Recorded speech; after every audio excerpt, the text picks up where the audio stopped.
Shalom saudara-saudara, hari-hari ini belakangan ini banyak kebenaran-kebenaran dalam tanda kutip yang kita temui. Utamanya jikalau saudara melihat media sosial, begitu banyak pengajaran-pengajaran yang menyelewengkan kebenaran dari Injil Kristus yang orisinil. Untuk itu, supaya kita tidak terjebak kepada satu peristiwa atau pengajaran-pengajaran yang keliru, sebaiknya kita kembali kepada dasar firman Tuhan yang sejati, yaitu Injil Kristus itu sendiri.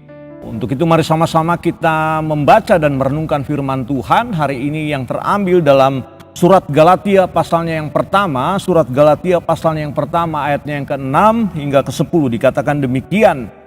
Aku heran bahwa kamu begitu lekas berbalik daripada Dia yang oleh kasih karunia Kristus telah memanggil kamu dan mengikuti satu Injil yang lain, yang sebenarnya bukan Injil. Hanya ada orang yang mengacaukan kamu dan yang bermaksud untuk memutarbalikkan Injil Kristus.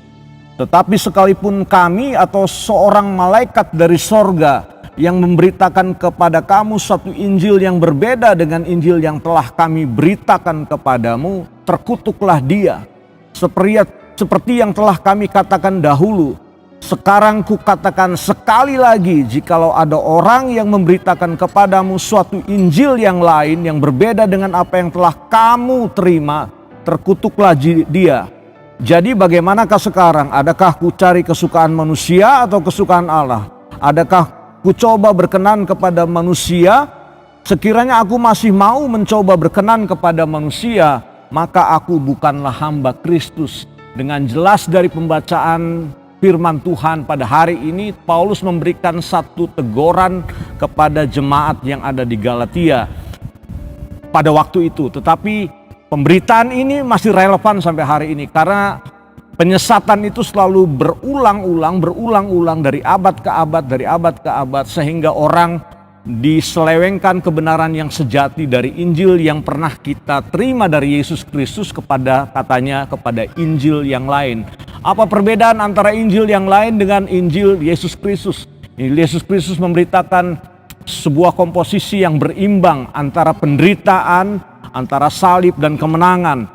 Dan tidak hanya melulu kepada satu kesuksesan, tidak hanya melulu kepada satu pencapaian yang hebat, tidak hanya melulu kepada satu berita-berita sukacita dalam tanda kutip, tetapi di sisi yang lain ada berita juga tentang bagaimana kita harus melewati kehidupan ini penuh dengan kesengsaraan atau penderitaan yang disebut dalam istilah yang lain sebagai jalan kita memikul salib Kristus. Nah saudara-saudara, kalau hari ini kita ditegur oleh tulisan Rasul Paulus, katanya jikalau sekalipun ada malaikat dari sorga yang memberitakan Injil yang lain, maka katanya pakai kata ini, terkutuklah dia.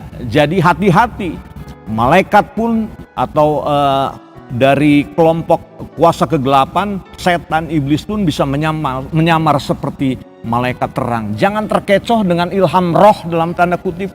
Jangan terkecoh dengan penglihatan-penglihatan yang belum tentu benar. Segala sesuatu harus kita timbang.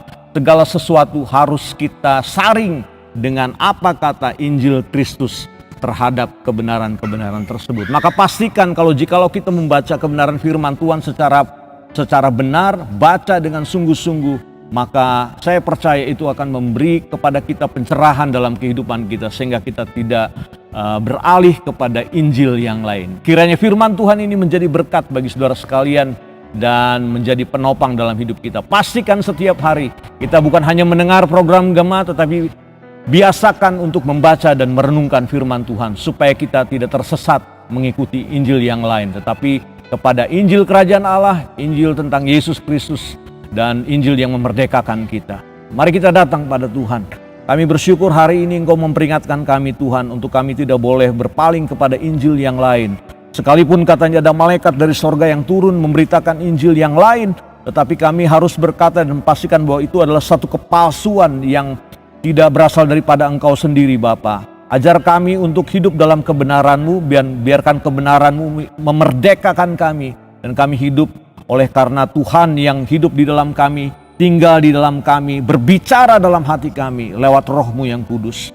Kiranya Tuhan menyempurnakan apa yang sudah disampaikan oleh hamba-Mu hari ini, dan kami menghidupinya dalam hari-hari hidup kami. Terpujilah nama-Mu kekal selama-lamanya. Dalam Kristus Yesus kami berdoa dan mengucap syukur. Haleluya. Amin. Tuhan berkati kita semua.